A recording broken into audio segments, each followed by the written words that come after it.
Hello dear students, बेटा आपका स्वागत है आपके अपने चैनल मैथ वाले में। और मैं हूं आपका अपना जेपी सर। आपका इस चैनल पे आने के लिए बहुत बहुत धन्यवाद मेरे बच्चे। मैं उम्मीद करता हूं कि आप अपने इस मेरा नहीं, ये आपका अपना चैनल है, आप इस अपने चैनल को लाइक शेयर और सब्सक्राइब करेंगे। ठीक है। और बेटा हमने जो क्लास 12th का मैथमेटिक्स है उसकी सैम्पल पेपर की जो प्रीवियस ईयर के 10 ईयर के सैम्पल पेपर्स हैं उनको सोल्व करवाने की अपन ने सीरीज स्टार्ट कर रखी है, जिसका सैम्पल पेपर पहला अपन सोल्व कर रहे हैं, जिसका सेक्शन ए मैं करवा चुका हूं। आज हम सोल्व करेंगे बेटा सेक्शन बी, और जिसके अंदर क्वेश्चन नंबर 21, 22 और 23 करेंगे। ठीक है, जो प्रीवियस ईयर का क्वेश्चन पेपर है। ठीक है, तो चलते हैं बेटा बिना टाइम वेस्ट किए हुए पहले क्वेश्चन के ऊपर। तो पहला क्वेश्चन क्या कहता है, देखिए पहले क्वेश्चन में कहता है कि भाई evaluate sine sine inverse 3 pi plus में cos inverse cos pi plus में टेंजेंट इनवर्स 1। आपको इसको सोल्व करना है बच्चे। तो आप इसको कैसे सोल्व करेंगे भाई? तो पहले सबसे पहले क्वेश्चन उठा लीजिए। क्वेश्चन में क्या कहता है, साइन इनवर्स, ठीक है, साइन 3 पाई/4 बच्चे प्लस में कोस इनवर्स और कोस पाई, ठीक है, और प्लस में दे रखा है बच्चे टेंजेंट इनवर्स वन दे रखा है। तो आप इसको सोल्व करेंगे। तो मेरी बात सुनिए, आपको सबसे पहले ये पता होना चाहिए कि भाई एक इनवर्स में है और एक सिंपल में है। केवल ये तभी पॉसिबल है कट होने अगर ये रेंज में आता है। देखो कैसे, आप कहोगे सर इसका मतलब क्या हो। मेरी बात सुनिए बेटा, एक साइन इनवर्स है मान लो, ठीक है, और एक है आपके पास साइन एक्स। ठीक है, आपको पता है एक इनवर्स से सिंपल कैंसिल हो जाएगा। केवल तभी कैंसिल होगा जब ये आने वाला जो एंगल है कट होने के बाद, इनको आपने कट तो कर दिया, लेकिन जो ये एंगल आया ना, ये जो एंगल आया है वो इसकी रेंज में आना चाहिए। अब आप कहोगे सर इसकी रेंज क्या है? तो ध्यान रखना, साइन इनवर्स की जो रेंज होती है बेटा वो होती है -π/2 से +π/2, यानी -90 से लेके +90 के बीच में होती है इसकी रेंज। क्लियर है? तो अगर इस रेंज में आता है तो ही हम इसको कट कर पाएंगे, वरना कट नहीं कर पाएंगे। आपने जब इस क्वेश्चन को देखा बेटा 3 π/4, यानी अगर आप इसको सोल्व करेंगे तो ये 135 आता है, और 135 -90 से लेके +90 के बीच में नहीं आता है। तो आप क्या करोगे, सबसे पहले आप इस चीज को रेंज में लेके आओगे। ठीक है, तो इसको रेंज में कैसे लेके आते हैं मैं आपको बताता हूं। देखिए आपने लिखा साइन इनवर्स, ठीक है, अच्छा साइन। अब इसको रेंज में लेके आने के लिए, मान लो जिसको ट्रिग्नोमेट्री का ये रूल नहीं पता है उसके लिए मैं बता रहा हूं मेरे बच्चे कैसे करना है, बिल्कुल इजी। मेरी बात सुनिए कि यहां अगर पाई की फॉर्म में आ जाए और पाई का जो भी कोफिशिएंट है, यानी न्यूमरेटर में जो भी कोफिशिएंट है, अगर ये डिनोमिनेटर से छोटा है तो आप बिना सोचे समझे पाई का यूज कीजिए। क्या करोगे? पाई का यूज करोगे। जिसको आता है वो तो नॉर्मल कर ही लेगा, जिसको नहीं आता है वो ध्यान से सुनिए। ठीक है, पाई का जो भी कोफिशिएंट है वो अगर डिनोमिनेटर के कोफिशिएंट डिनोमिनेटर से थोड़ा बड़ा है, सॉरी छोटा है, तो आप बिना सोचे समझे पाई लगा लीजिए और अब इसको छुपो लीजिए। आपने इसको छुपो लिया तो बेटा आपको क्या दिखाई दे रहा है? सिर्फ π/4 है ना, तो π/4 आपको दिखाई दे रहा है, तो यहां π/4 लगा दीजिए। अब यहाँ पे प्लस का आएगा या माइनस का, वो देखने के लिए आप सोचिए इसका एलसीएम होएगा। अगर एलसीएम होएगा तो 4 पाई यहाँ जाएगा, 4 पाई प्लस करोगे तो 5 पाई आएगा, लेकिन आपको क्या चाहिए? 3 पाई चाहिए ना। तो बेटा 4 पाई माइनस करोगे तभी आपके पास क्या बनेगा? 3 पाई बनेगा। क्लियर है? अच्छा, अब आप कहोगे सर क्या हम इसको इससे कैंसिल कर सकते हैं? तो आप देखिए बेटा, अगर आप कोस इनवर्स एक्स दे रखा है और एक दे रखा है कोस एक्स दे रखा है, सॉरी पाई दे रखा है, ठीक है। अब आप मान लो यहाँ पे अगर ये केवल तभी पॉसिबल है कट होना अगर जो एंगल आता है वो इसकी रेंज में आता है। देखिए एक कोस इनवर्स है, एक कोस है, आप इसको कट करना चाहते हो तो आपके पास कट होने के बाद क्या है, ये जो एंगल आया ना वो बेटा कोस इनवर्स की रेंज में आना चाहिए। तो आप कहोगे सर इसकी रेंज क्या होती है? ध्यान से सुनना, कोस इनवर्स की जो रेंज होती है बच्चे वो होती है क्लोज ब्रैकेट 0 से पाई। अब मैं ये आपको क्यों बोल रहा हूँ कि ध्यान से सुनना बेटा, इन पे एक नंबर का क्वेश्चन ऑप्शन टाइप पे 100% आता है। ठीक है ना, आपको sine inverse, cos inverse, tangent inverse, cotangent, इनकी ट्रिग्नोमेट्री की रेंज पूछेगा इनवर्स वालों की।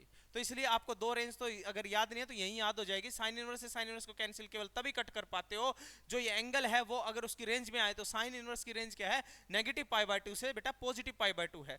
ठीक है, और कोस इनवर्स की रेंज होती है 0 से पाई। तो आप कहोगे सर 0 से पाई यानी पाई आ तो रहा है रेंज में। देखिए अगर मैं आप इसको यहाँ कट करता हूँ कोस, और मैंने लिख लिया कोस पाई, आपने इसको कट किया, कट होने के बाद आपके पास जो आया है पाई आया है, वो आता है इसकी रेंज में। आप कहोगे सर हाँ बिल्कुल आता है, देखिए पाई है, तो इस क्लोज ब्रैकेट का मतलब जो दिखाई दे रहे हैं वो भी, और बीच वाली मिड सारी टर्म होती है, तो पाई उसकी रेंज में आ रहा है, तो आप इसको इजीली कट कर सकते हो। अच्छा, अब इसको कैसे कट सोल्व करेंगे आप? इसको कैसे सोल्व करें टेंजेंट इनवर्स को, ध्यान से सुनना। ये टेंजेंट इनवर्स है मेरे बच्चे, टेंजेंट इनवर्स है, यहां लिख रखा है 1।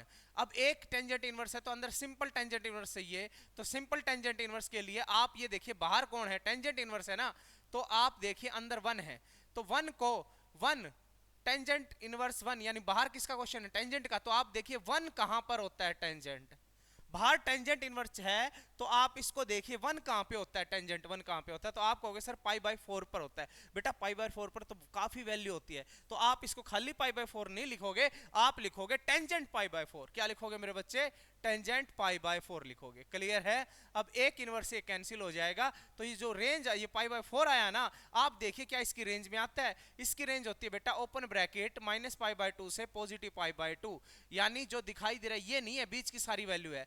तो देखिए -90 से लेके +90 के बीच में क्या 45 आता है, तो आप कहोगे सर यहाँ कहीं 0 आएगा और यहाँ कहीं क्या आएगा, 45 आएगा, मतलब आता है भाई। तो आप इसको ऐसे कट कर सकते हो, तो आप इसको ऐसे लिखोगे भाई, ठीक है। तो आप यहाँ थोड़ा इरेज कर लेते हैं, जगह बन जाएगी अपने पास, ठीक है, ये लिख लिया होगा भाई, ठीक है।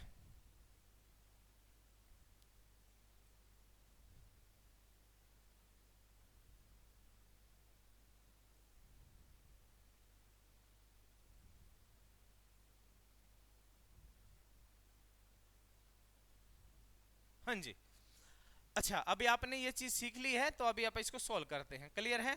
तो देखिए, अब कोस से कोस कैंसिल हो सकता है, लेकिन आप ना इकट्ठे सारे इकट्ठे कैंसिल कर लेंगे, ठीक है, एक लाइन में आप इकट्ठे सोल्व कर लेंगे इनको, और इसको आप इसे शो कर सकते हैं, इसको टेंजेंट इनवर्स। अभी मैंने आपको बताया है टेंजेंट इनवर्स है, बाहर इनवर्स है तो अंदर टेंजेंट होना जरूरी है, पर आपने देखा अंदर तो सर डिजिट दे रखा है, यानी 1 दे रखा है, तो आप देखिए 1, ये किसका क्वेश्चन चल रहा है, टेंजेंट का, तो देखिए टेंजेंट 1 कहां पे होता है, आप कहोगे सर पाई बाय 4 पर होता है। बेटा पाई बाय 4 पर तो बहुत सारी वैल्यू होती है, लेकिन क्वेश्चन किसका, टेंजेंट का, तो आप लिखोगे टेंजेंट पाई बाय 4 कहां पर होता है, टेंजेंट पाई बाय, सॉरी 1 को क्या लिखोगे, टेंजेंट पाई बाय 4 लिखोगे। लिख लिया?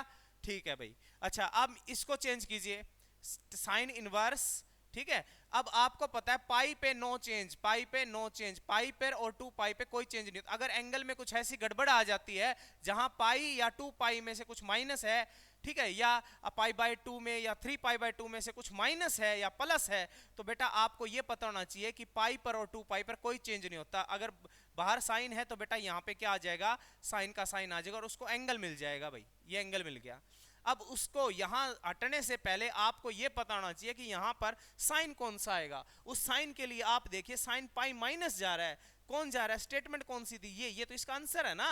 तो आप ये देखिए साइन पाई माइनस जा रहा है, साइन अगर पाई माइनस जा रहा है मेरे बच्चे, साइन अगर पाई माइनस जा रहा है, पाई यहां पे होता है, अगर माइनस जा रहा है तो आगे सेकंड क्वाड्रेंट, और आपको पता होना चाहिए सेकंड क्वाड्रेंट में साइन एक्स और कोसिकेंट एक्स ये दोनों क्या होते हैं मेरे बच्चे, पॉजिटिव होते हैं। क्या होते हैं? पॉजिटिव होते हैं। तो भाई ये पॉजिटिव है तो इसका आंसर भी क्या होगा बेटा, पॉजिटिव हो जाएगा, ठीक है। तो अपन इसको ऐसे लिख लिया, और अभी आप इसको भी ऐसे लिख लेते हैं, कोस इनवर्स, यहाँ पे आ गया कोस पाई आ गया अभी।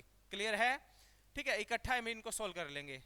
तो टेंजेंट इनवर्स अंदर है टेंजेंट पाई बाय 4 मेरे बच्चे, ठीक है। अब देखिए, अब एक इससे ये कैंसिल हो गया भाई, ठीक है। अब क्यों? क्योंकि ये इसकी रेंज में आता है, मैंने आपको बताया था अभी, कोस इनवर्स से कोस इनवर्स कैंसिल हो जाएगा, क्योंकि ये भी इसकी रेंज में आता है, क्योंकि इसकी रेंज क्या होती है, 0 से पाई होती है बेटा।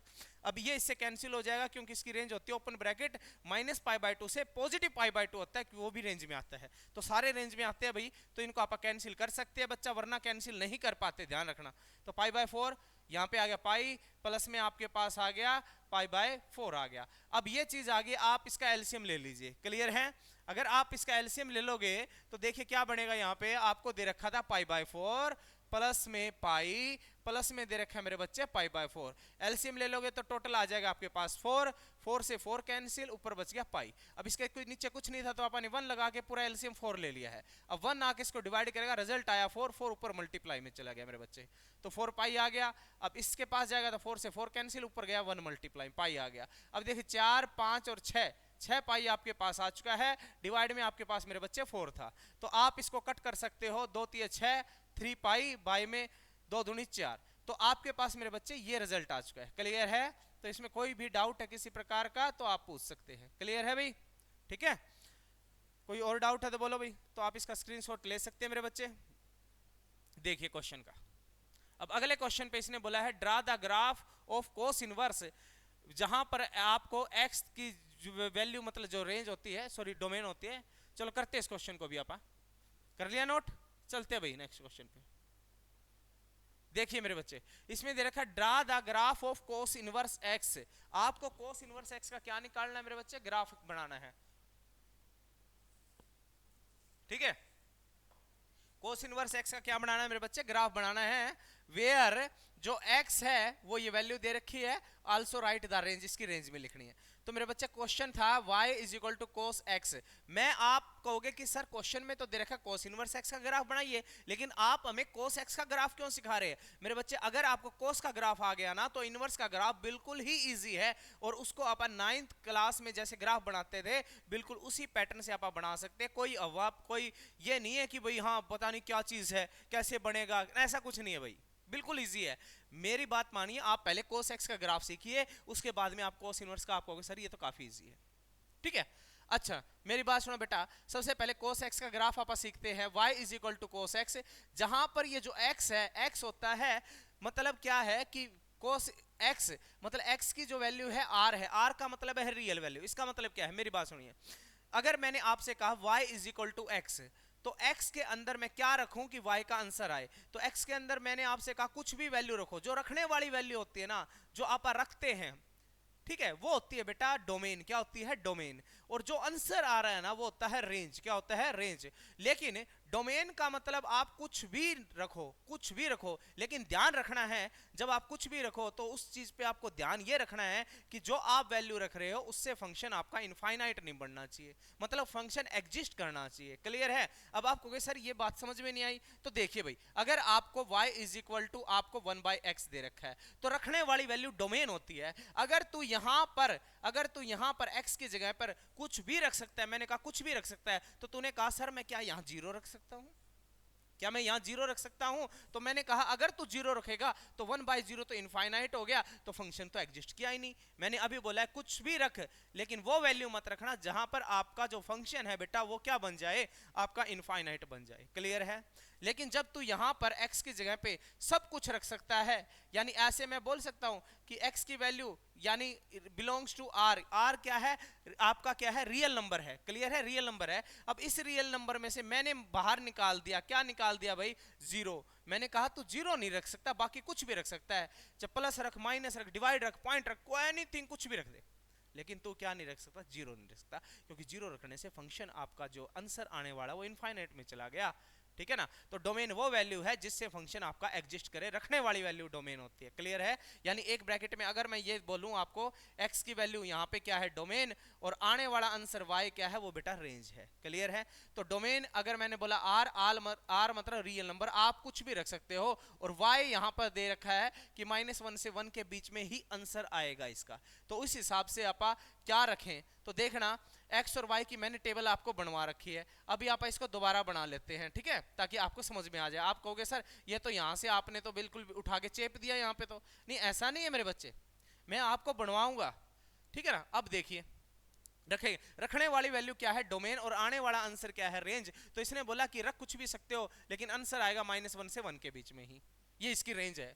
तो चलो देख लेते हैं। अब जब आप रख रहे हैं तो आपको ये टेबल वाली वैल्यू तो बेटा मेरी बात सुनो पता ही है, x की वैल्यू क्या रखोगे? 0, तो y का आंसर कितना आता है? 1 आता है। cos 0 यानी आप यानी आपको अगर ये चीज दे रखी है ना, देखिए y इज इक्वल टू, अगर आपको cos x दे रखा है तो x की वैल्यू अगर आप 0 रख रहे हो, cos 0, तो cos 0 आपको पता है मेरे बच्चे 1 होता है। तो ये जो आपने रखी वैल्यू है ना, ये आपकी डोमेन होगी, और ये जो आंसर आया है वो क्या है? 1 है। तो इसने बोला -1 से 1 के बीच में ही आंसर आएगा, आप कुछ भी रख लीजिए। तो आप सारी की सारी वैल्यू टेबल वाली वैल्यू रख रहे हैं भाई।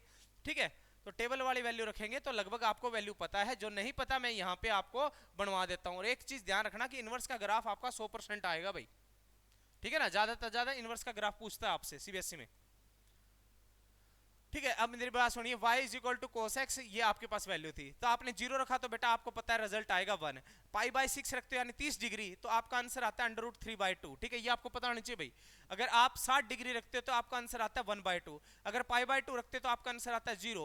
अब आपने यहां तक टेबल पढ़ी हुई है 10th क्लास में, आप कहोगे सर हमें 2π/3 यानी 2π/3 यानी π/3 का मतलब कितना 60, 2 से मल्टीप्लाई कर दिया 120। आपको cos 120 की वैल्यू नहीं पता मान लो, तो cos 120 को कैसे निकालेंगे मेरे बच्चे? आप इसको ऐसे भी तो कर सकते, cos 120 है तो क्या आप इसको 90 प्लस में 30 लिख सकते हो?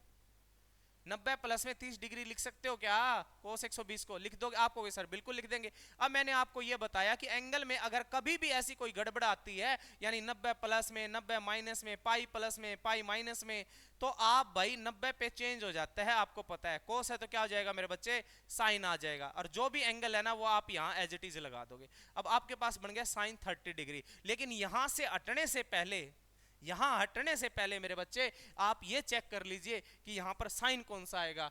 साइन कौन सा आएगा मतलब प्लस का आएगा या माइनस का आएगा? तो आप ये देखिए 90 प्लस कौन जा रहा है, 90 प्लस कौन जा रहा है? आप कहोगे सर कोस जा रहा है। अगर 90 प्लस कोस गया ना बेटा, ये क्वाड्रेंट एंटी क्लॉकवाइज लेते हैं, फर्स्ट क्वाड्रेंट होता है, सेकंड या थर्ड या फोर्थ, तो 90 यहाँ पे होता है, 90 प्लस जा रहे हो तो कौन सा क्वाड्रेंट आ गया? सेकंड क्वाड्रेंट आ गया मेरे बच्चे। और सेकंड क्वाड्रेंट में आपको पता है क्या पॉजिटिव होता है? साइन और कोसेकेंट पॉजिटिव होता है, मतलब यहां पर ये जो कोस है ये क्या होता है? नेगेटिव होता है मेरे बच्चे। ये नेगेटिव है तो इसका आंसर भी नेगेटिव है। ये मत सोचना कि सर साइन है, साइन तो क्या होता है? पॉजिटिव होता है। अरे मेरे बच्चे 90 प्लस कौन जा रहा है? 90 प्लस जा रहा है, कोस जा रहा है, तो इसको देखेंगे ना भाई, ये नेगेटिव है तो इसका आंसर भी क्या आ जाएगा? नेगेटिव आ जाएगा। अगर ये पॉजिटिव होता तो इसका आंसर भी क्या लेते आप? पॉजिटिव ले लेते। क्लियर है भाई? तो साइन 30 डिग्री को बताओ, साइन 30 डिग्री आपको सर 1/2 होता है, तो देखिए मेरे बच्चे यहाँ पे माइनस का 1/2 आ रहा है। क्लियर है? अच्छा, अब आप कहोगे सर कोस पाई, अब इसकी वैल्यू नहीं पता, तो मेरी बात सुनो भाई, कोस पाई का मैं आपको फॉर्मूला लिखवा देता हूँ। एक कोस एन पाई का एक फॉर्मूला होता है मेरे बच्चे, लिख लीजिए। -1 की पावर क्या होती है? एन होती है। कोस पाई का जो फॉर्मूला होता है, कोस एन पाई का होता है, एक्चुअली कोस एन पाई का फॉर्मूला होता है -1 की पावर एन। अगर एन की वैल्यू 1 रखता है तो, अगर n की वैल्यू 1 रखता है यानी कोस पाई रखता है, कोस पाई रखता है, n की वैल्यू 1 है, तो -1 की पावर 1 कर दे, तो n की जगह 1 रखा, तो -1 की पावर 1 रखेगा तो तेरा रिजल्ट कितना आएगा? -1 ही आएगा। यानी कोस पाई, यानी तूने रखा क्या है? डोमेन रखी है तूने पाई, तो आंसर तेरा रेंज आ गया भाई -1। देखिए पाई रखा तो आंसर कितना आ गया? -1 आ गया। क्लियर है? ठीक है भाई। अच्छा, अब इसको थोड़ा नेक्स्ट बनाने के लिए इसको थोड़ा इरेज कर लेते हैं भाई, यहां से जगह इसको नोट करना है, नोट कर सकते हैं भाई? क्लियर है? तो देखिए भाई,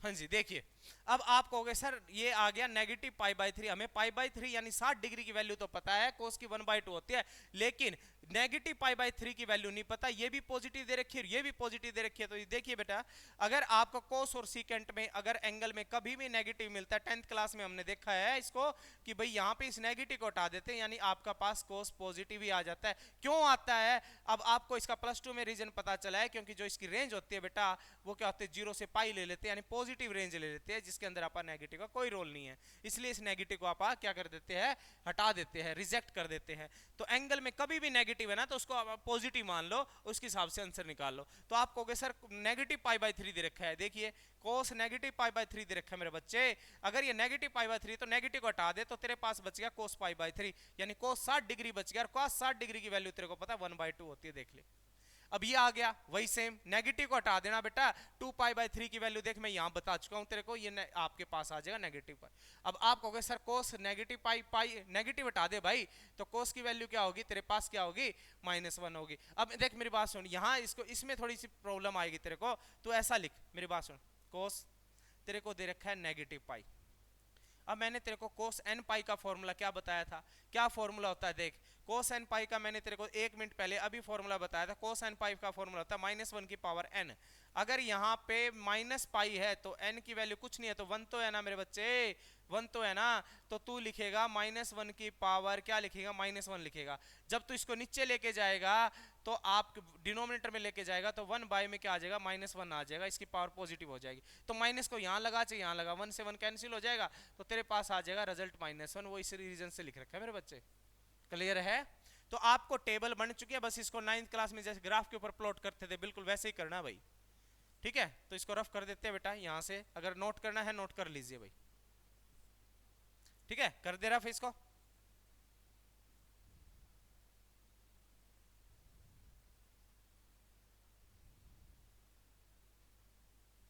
माफ करना भाई, मेरे को थोड़ा डिजिटल बोर्ड इतना खास चलाना नहीं आता बच्चा। ठीक है, आ जाएगा धीरे धीरे, ऐसी कोई बड़ी बात नहीं है। हाँ जी, अब सुनिए भाई, अब ये सारी की सारी टेबल आपको यहां दिखानी है, यानी x की वैल्यू x पर क्या दिखाना है आपको, ये सारी वैल्यू दिखानी है। और y की वैल्यू जो रेंज है वो देखिए 1 से -1 के बीच में ही लाई करता है। तो आप कहोगे सर ये हमारे पास x एक्सिस होता है, ये क्या होता है y एक्सिस। बेटा ये x एक्सिस है और ये क्या है मेरे बच्चे, y एक्सिस है। तो x एक्सिस पर आपकी वैल्यू ये शो करनी है और y एक्सिस पर -1 से 1 के बीच में शो करनी है। तो आप ये शो कर लेते हैं भाई, यहाँ आप वैल्यू ले लेते हैं, एक वैल्यू यहाँ पे, यहाँ आपा ने ले लिया टेबल की वैल्यू पाई बाय, आपा ने ले लिया 6, यहाँ आपा ले लेते हैं पाई बाय क्या ले लेंगे 3 ले लेंगे, यहाँ क्या ले लेंगे भाई पाई बाय 2 ले लेंगे। ठीक है मेरे बच्चे, यहाँ आपके पास वैल्यू आ जाएगी 2 पाई बाय 3, कितनी आ जाएगी मेरे बच्चे 2 पाई बाय 3 आ जाएगी। यहाँ वैल्यू आपके पास कितनी आ जाएगी पाई आ जाएगी। कोई डाउट है तो बोलिए। अब आगे सारी नेगेटिव वैल्यू, तो नेगेटिव वैल्यू को मैं बेटा यहाँ दिखा दूंगा, इस तरफ शो कर देता हूँ।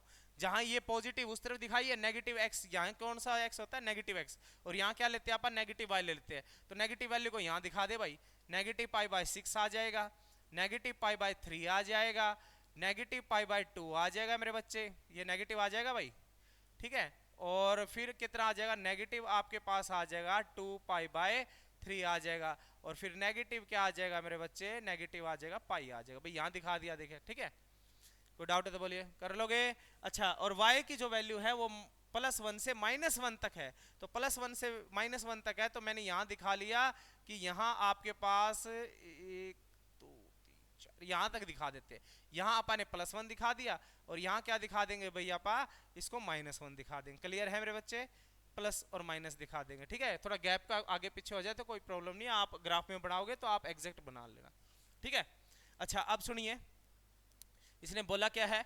अच्छा, इसके अंदर है ना एक जरूरत पड़ेगी आपको, किसकी वैल्यू √3 आया ना, तो √3 की वैल्यू मैं आपको बता देता हूँ मेरे बच्चे। √3 की जो वैल्यू होती है वो आपके पास 1.73 होती है मेरे बच्चे।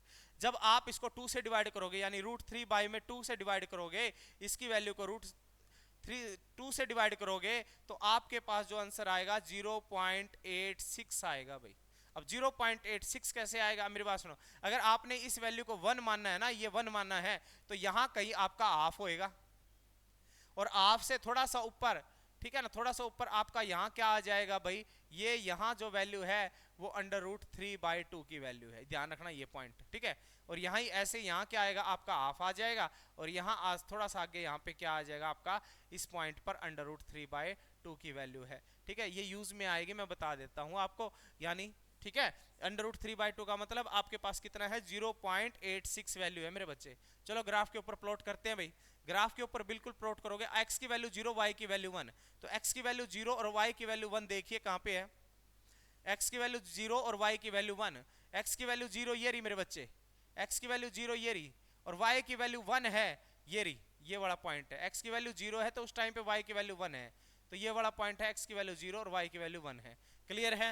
अच्छा, उसके बाद x की वैल्यू π/6 है और इसकी वैल्यू √3/2 है, x की वैल्यू π/6 ये रही, और यहाँ पर √3/2 का मतलब क्या था, मैंने आपको अभी बताया था कि कितना है 0.86 है, और 0.86 मतलब यहाँ पर है भाई, x की वैल्यू कितनी है π/6 है, और ये यहाँ पर आ जाएगा।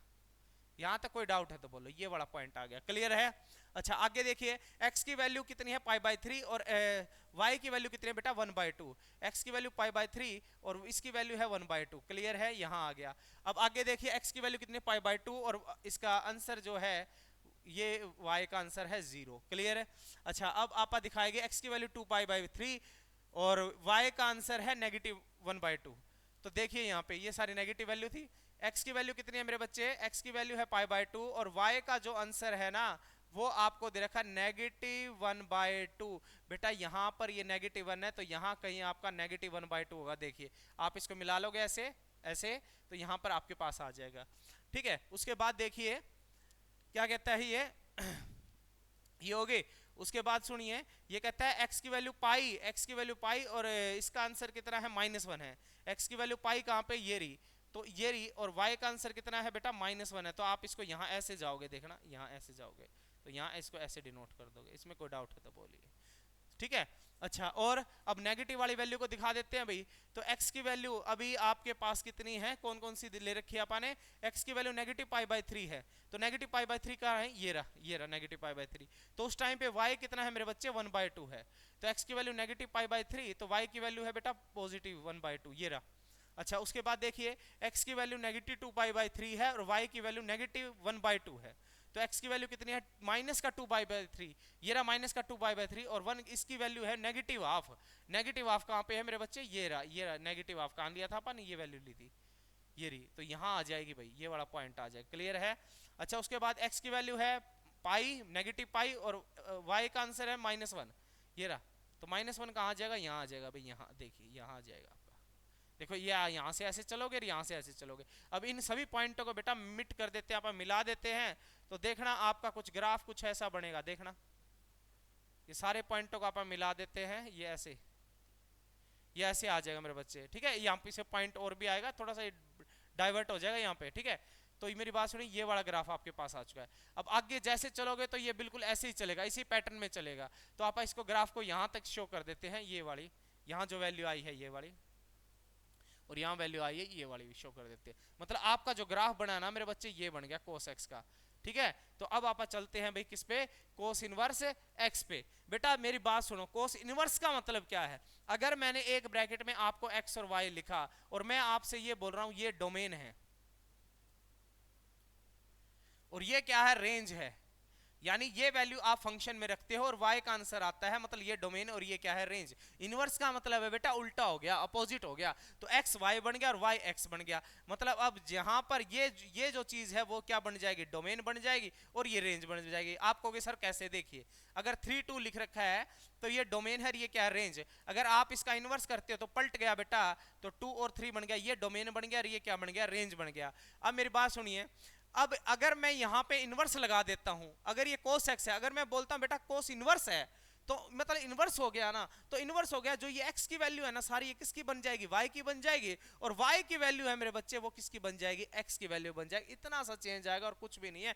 जैसे हमने इसको यहां प्लॉट किया वैसे उसको वहां प्लॉट कर लेंगे ग्राफ के ऊपर। देखिए चलते हैं भाई नेक्स्ट पे, देखिए ये रहा cos इनवर्स x है। तो बेटा अब की बार जो वहां रेंज आ रही थी ना, ये डोमेन बन चुकी है, ये x की वैल्यू बन चुकी है। रखने वाली वैल्यू जो हम रखते हैं x की जगह पे वो डोमेन होती है। पिछले क्वेश्चन में जब आपने cos x देखा वहां पे ये रेंज थी, लेकिन अब ये क्या बन चुकी है मेरे बच्चे, डोमेन बन चुकी है, ठीक है। और ये यहाँ पे क्या बन गई, रेंज बन गई, यानी इसका आंसर यहाँ 0 से पाई के बीच में आएगा। तो देखिए वहां पे आपने उल्टा कर दिया था, इसकी टेबल बनाना और भी इजी है।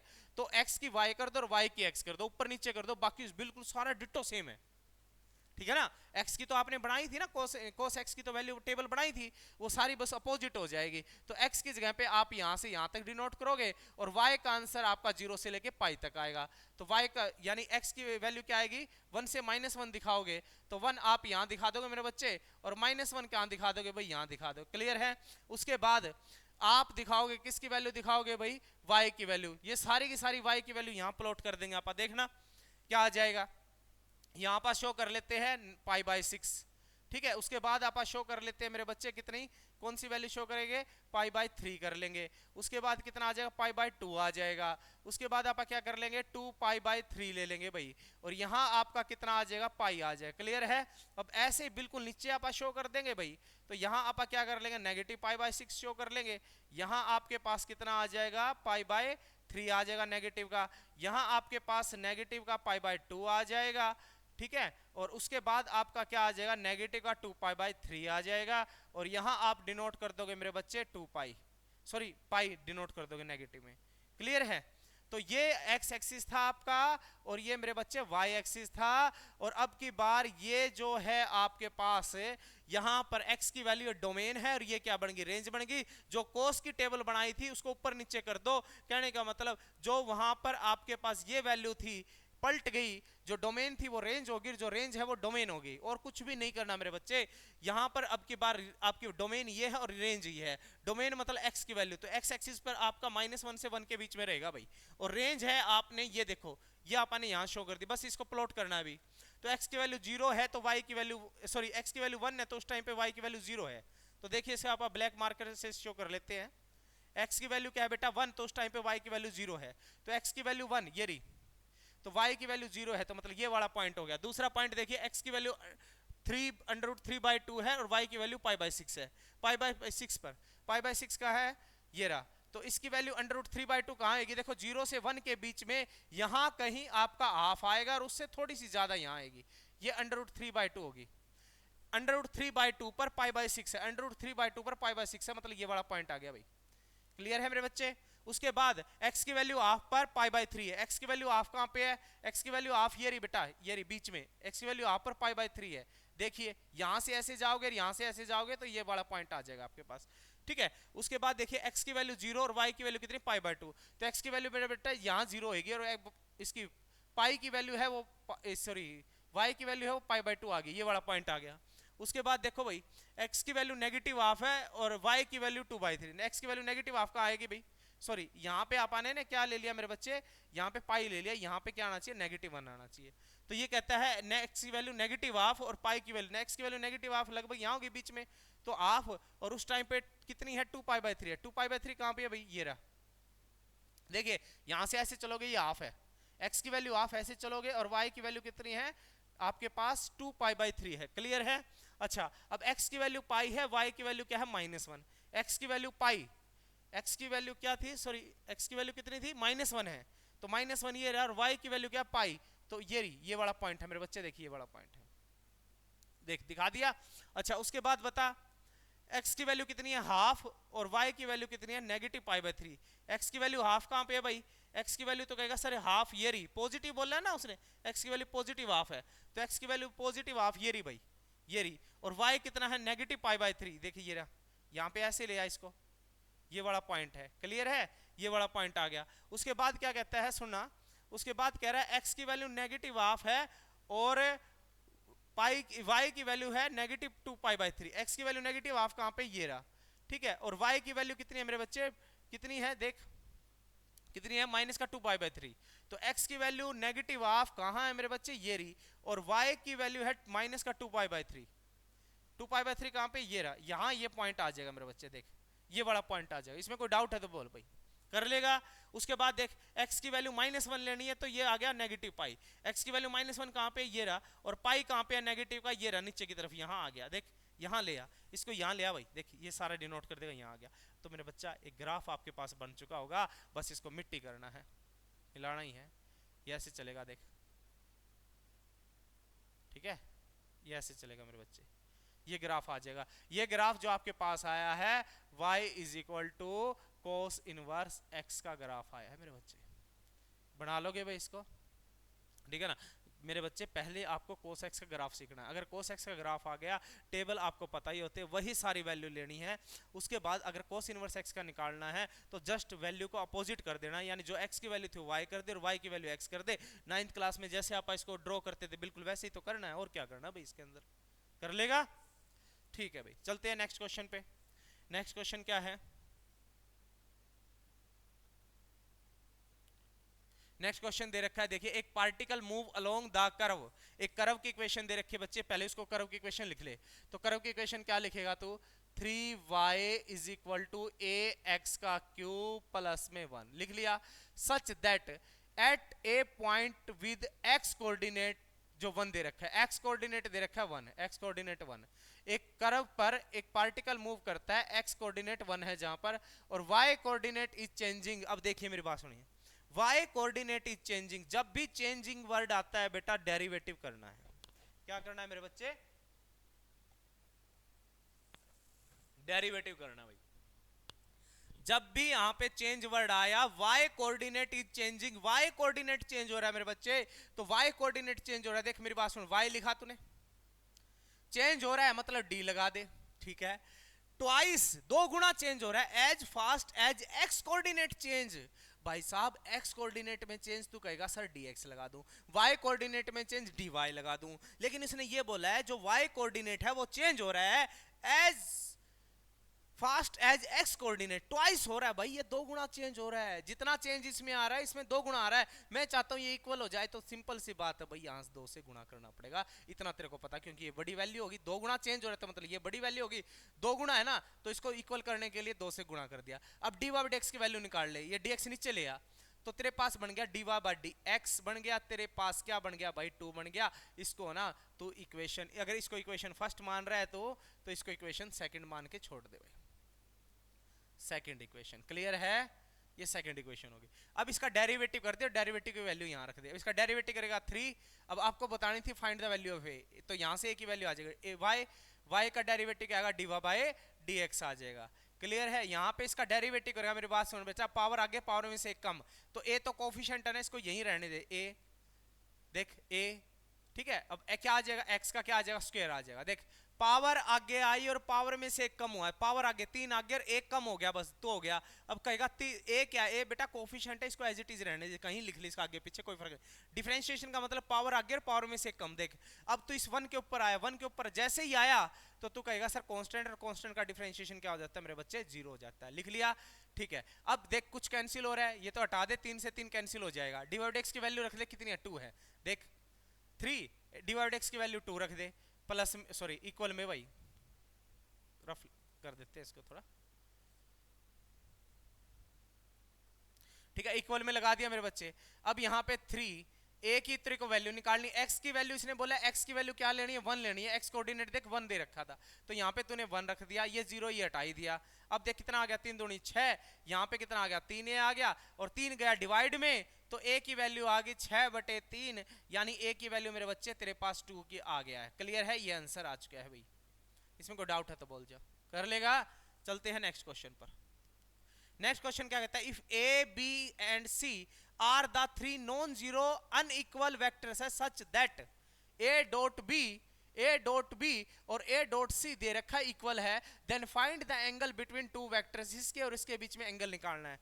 मेरा बच्चा इनके बीच में एंगल निकालना है ना, तो करना क्या है, मेरी बात सुन ले, फॉर्मूला है एंगल निकालने का, फॉर्मूला क्या है, तो सबसे पहले तो लिखेगा गिवन चीज, तो कहेगा सर जो गिवन दे रखा है वो क्या दे रखा है, A dot B is equal to A dot C, क्या दे रखा है, A dot B is equal to क्या दे रखा है मेरे बच्चे, ए डॉट सी दे रखा है, क्लियर है, ये गिवन है, ठीक है। अब इसको इक्वेशन फर्स्ट मान ले, ठीक है।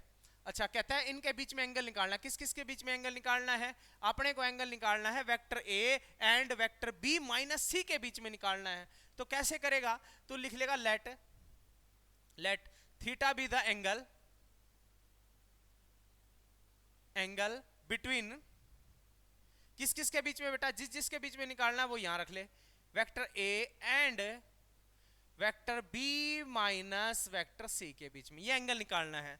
अब इन दोनों के बीच में एंगल निकालना है, तो तेरे को पता है फॉर्मूला क्या होता है, जिनके बीच में तेरे को एंगल निकालना है ना उनका मोड ले ले, क्या ले ले, उन दोनों का क्या ले ले, डॉट ले ले, देख A dot B vector minus C vector, उन दोनों का डॉट ले लेगा, और इज इक्वल टू इन दोनों का मॉडुलस ले ले, यहाँ पे इन दोनों का मॉडुलस ले ले भाई, मोड की वैल्यू ले ले, बी माइनस सी, मॉडुलस समझ गया ना, पॉजिटिव वैल्यू, ठीक है, और यहां लगा दे कोस थीटा, क्योंकि तेरे पास फॉर्मूला होता है कोस थीटा का, जिन दो वेक्टर के बीच में एंगल निकालना उनका डॉट, और डिवाइड में, ये डिवाइड में आ जाता है, उन दोनों का क्या आ जाता है, मैग्नीट्यूड आ जाता है, कोई बात नहीं, यहाँ पे यहाँ से बना लेंगे इसको, तो कोस थीटा किसके इक्वल आ गया बता दे, तो कहेगा सर कोस थीटा जो आ गया है वो आपके पास आ गया है vector A dot B minus vector C, divide में आ चुका है मेरे बच्चे वेक्टर ए, ठीक है, और वेक्टर बी माइनस में वेक्टर सी आ चुका है। अब मेरी बात सुन ले, ये जो है इसको अंदर मल्टीप्लाई कर देगा, जब तू अंदर मल्टीप्लाई करेगा तो मेरी बात सुन ले, ए डॉट बी आ जाएगा तेरे पास, ए डॉट बी आ जाएगा, फिर माइनस ये इसके साथ भी मल्टीप्लाई में जाएगा, तो तेरे पास आ जाएगा vector A dot vector C, और डिवाइड में तेरे पास आ जाएगा ये दोनों भाई, वेक्टर ए का मॉडुलस और वेक्टर बी माइनस सी का मॉडुलस भाई, ठीक है। अब मेरी बात सुन ले, इक्वेशन फर्स्ट में दोनों इक्वल है, अगर ये दोनों इक्वल है मतलब यहाँ मान ले 5 है, यहाँ 5 है, 5 माइनस 5 क्या होगा, 0 हो गया। इक्वल होने की वजह से ये दोनों क्या हो जाए, कैंसिल हो जाएंगे, और कैंसिल हो गए तो ऊपर क्या आ गई, 0 आ गई है। तो 0 के नीचे कुछ भी आ गया, सारा 0। चलो लिख लेते हैं, cos theta is equal to 0 by में vector A modulus vector B minus में वेक्टर सी आ गया। क्लियर है मेरे बच्चे, 0 के नीचे कुछ भी आ गया, सारा आ गया 0। क्या आ गया मेरे बच्चे, 0 आ गया। अच्छा अब इसको आगे कैसे सोल्व करेंगे, तो कोस थीटा जो तेरे पास है वो कितना आ गया मेरे बच्चे, 0 आ गया। कितना आ गया, 0 डिग्री आ गया। ठीक है, अब एंगल आ गया 0। ठीक है, सॉरी इसकी वैल्यू कितनी आ गई, 0 आ गई। कोस थीटा 0 किसके इक्वल आ गया, 0 के इक्वल आ गया। अब यहाँ 0 है, मेरी बात सुन ले, कितना है, 0। तो मैंने तेरे को कहा cos 0 कहां पर होता है, तूने कहा सर 90 डिग्री पर होता है। बेटा 90 डिग्री पर तो बहुत सारी वैल्यू होती है, लेकिन मेरी बात सुन ले, यहां पर क्या लिखेंगे, cos का क्वेश्चन है तो cos 90 डिग्री लिखेगा। तो इस 0 को कैसे कन्वर्ट करेगा, तू करेगा cos 90 डिग्री। तो 90 cos से cos क्या हो जाएगा, कैंसिल हो जाएगा। जो ये थीटा चल रहा था तेरे पास, थीटा चल रहा था वो कितना आ गया मेरे बच्चे, 90 डिग्री आ गया। क्लियर है, तो इसने एंगल पूछा था जो आपके पास कितना आ गया है, 90 डिग्री आ चुका है। कोई डाउट है तो बोलिए। तो बेटा इस आपके इस वीडियो के अंदर अपन ने 3 क्वेश्चन बनाए थे, डाल दिए हैं। ठीक है, और नेक्स्ट क्वेश्चन है वो अपन नेक्स्ट स्लाइड उस पे करेंगे बेटा, नेक्स्ट वीडियो में करेंगे, जिसके अंदर अपन एक क्वेश्चन कौन सा सोल्व करना होगा, 24वां 25वें के दोनों पार्ट सोल्व करें। मतलब जो भी क्वेश्चन में ऑप्शन में पार्ट आते हैं ना, आप सारे के सारे वो सोल्व करेंगे। ठीक है, तो कृपया करके चैनल को लाइक शेयर और सब्सक्राइब कीजिए, ताकि उस बच्चे तक भी ये वीडियो पहुंच पाए जिसको एक्चुअली में जरूरत है। ठीक है, तो धन्यवाद भाई।